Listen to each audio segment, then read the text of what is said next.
안녕하세요. 구명모 법무사입니다. 개인회생을 하게 될 경우 통장을 사용하는 데 있어 일정한 제약이 발생하는데요. 모든 계좌를 사용할 수 없는 것은 아니고 일정한 계좌에 한해서 사용에 주의할 필요성이 있습니다.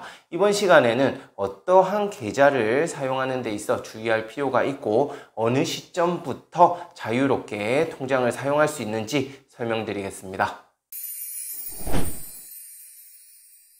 개인회생을 한다 해서 모든 계좌를 사용하지 못하는 건 아니거든요.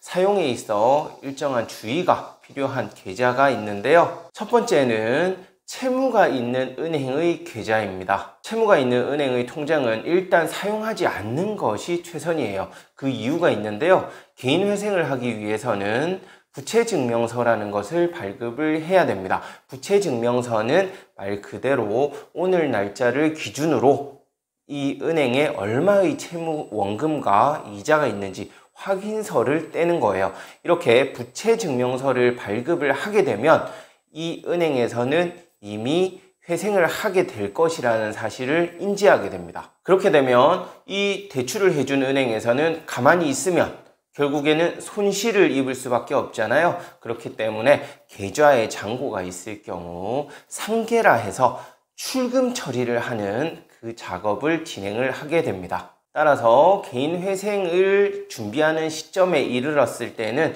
이 계좌에 잔고가 있으면 은행에서 빼갈 수 있으니까 이걸 막기 위해서 계좌의 잔고는 비우고 그 계좌는 일정 기간 사용하지 않는 것이 좋아요. 그런데 반드시 특정한 은행의 계좌만을 이용해서 급여를 지급하는 회사들이 있거든요. 특히 큰 회사들의 경우에는 그런 경우가 많은데요. 이때는 이 은행의 계좌를 반드시 사용할 수밖에 없겠죠. 왜냐하면 이 은행 계좌로만 급여가 들어오니까요. 이때는 이 은행 계좌를 일정한 기간 동안만 사용하지 않으면 되거든요. 그 기간은 앞서 말씀드린 부채증명서를 발급하는 시점부터 개인회생을 접수하고 나서 금지명령이 발령돼서 이 금지명령이 그 은행에 송달되는 시점까지입니다. 이 기간 동안만 통장을 사용하지 않으면 그 이후부터는 자유롭게 사용해도 되거든요. 즉 금지명령이 채권자에게 송달되는 시점, 그 다음 날부터는 자유롭게 쓸 수가 있게 되는 거예요.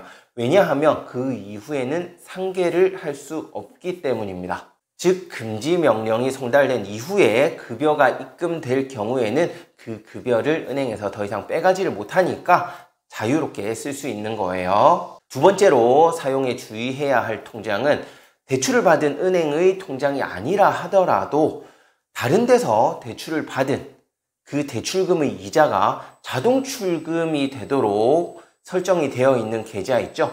그 계좌도 가급적이면 잔고를 비우고 사용하지 않는 것이 좋습니다. 왜냐하면 개인회생을 접수한다 하더라도 금지명령이 나오기 전까지는 정상적인 이자를 출금해 갈 수가 있거든요. 그렇기 때문에 금지명령이 혹시 나오지 않거나 즉 금지명령이 기각이 되거나 금지명령까지 시간이 오래 걸릴 경우에는 그 계좌에 잔고가 있으면은 개인회생 접수 이후에도 이자가 계속 빠져나가게 됩니다. 그렇기 때문에 자동이체가 걸려있는 계좌의 잔고도 비우고 가급적이면 쓰지 않는 것이 좋겠네요. 이렇게 자동이체가 걸려있는 계좌 또한 금지명령이 송달된 이후에는 이자를 더 이상 출금하지 못하도록 되어 있거든요. 그렇기 때문에 금지명령이 송달되고 나서는 자유롭게 쓸 수 있다라고 알고 계시면 될 것 같네요.